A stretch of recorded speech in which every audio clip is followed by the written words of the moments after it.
In the quiet hills of ancient Judea, there lived a wealthy man whose lands stretched beyond the horizon.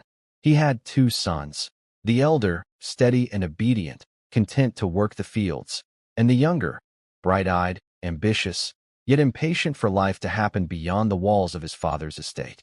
The younger son was like the spring wind, restless, eager, always looking to the distant horizon as though it held the secret to life's meaning. He admired the travelers who passed through their village, their clothes stitched in foreign patterns, their speech flavored with distant accents.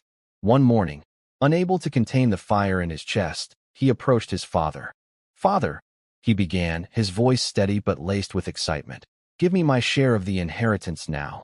I want to live my own life." The request struck like a blow. In their culture, asking for an inheritance before a father's death was almost like saying, "I wish you were gone." The elder brother overheard and froze, his hands gripping the handles of his plow. But the father, patient, wise, and full of a love deeper than pride, nodded slowly. Without argument, he divided his estate, placing the younger son's portion into his hands. The next day, the younger son packed everything, clothes, jewelry, coins in a leather pouch, and left without looking back. The village elders shook their heads in disapproval. Some whispered, "Such disrespect. That boy will bring shame to his father's house." But the boy didn't care. The air felt lighter, the road full of promise. He traveled far into foreign lands where the streets bustled with merchants, musicians, and people who laughed without restraint. For months, he lived without thought for tomorrow. He bought fine robes dyed purple and scarlet.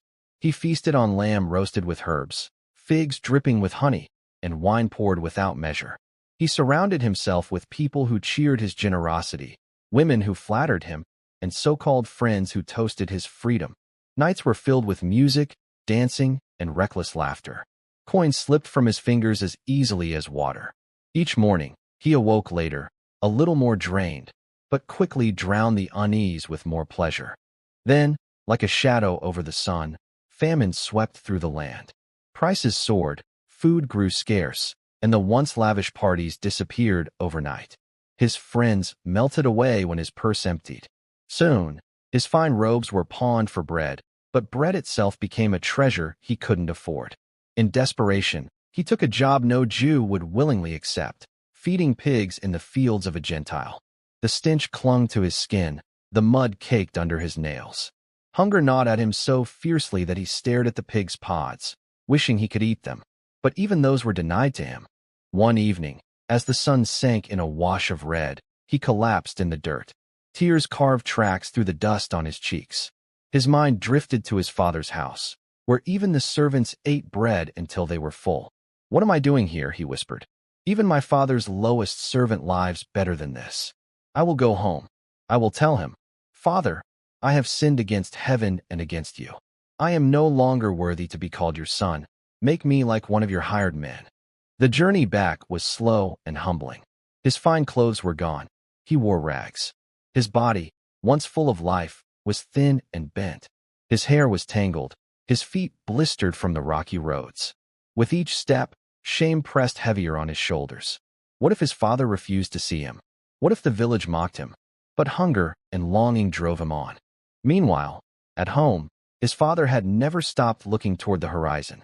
Each morning, he walked to the edge of the road, scanning the distance. Then, one day, he saw a figure, a limp, ragged shadow of the boy who had once left in pride. His heart leapt. Without a word, the father ran. In their culture, a dignified man never ran in public, but love cared nothing for dignity. His robe flared around his legs, his sandals slapped the dust, tears blurred his eyes. When the son saw him, he dropped to his knees. "Father, I have sinned against heaven and against you. I am no longer worthy." But the father silenced him with an embrace so fierce it took his breath. He kissed his son's dirt-streaked face and turned to the servants. "Quick, bring the best robe and put it on him. Put a ring on his finger and sandals on his feet. Kill the fattened calf. Tonight, we celebrate. My son was dead and is alive again. He was lost and is found." The music and laughter filled the courtyard as guests poured in. But outside, the elder brother heard the noise and frowned. "What's going on?" he asked a servant. "Your brother is back. The servant said, smiling, "Your father has killed the fattened calf for him." Anger flared in the elder brother's chest. He refused to go in. When his father came to invite him, he exploded. "All these years I've served you and never disobeyed your orders. Yet you never gave me so much as a young goat to celebrate with my friends. But when this son of yours comes back after wasting your money on prostitutes, you kill the fattened calf for him." The father's eyes softened.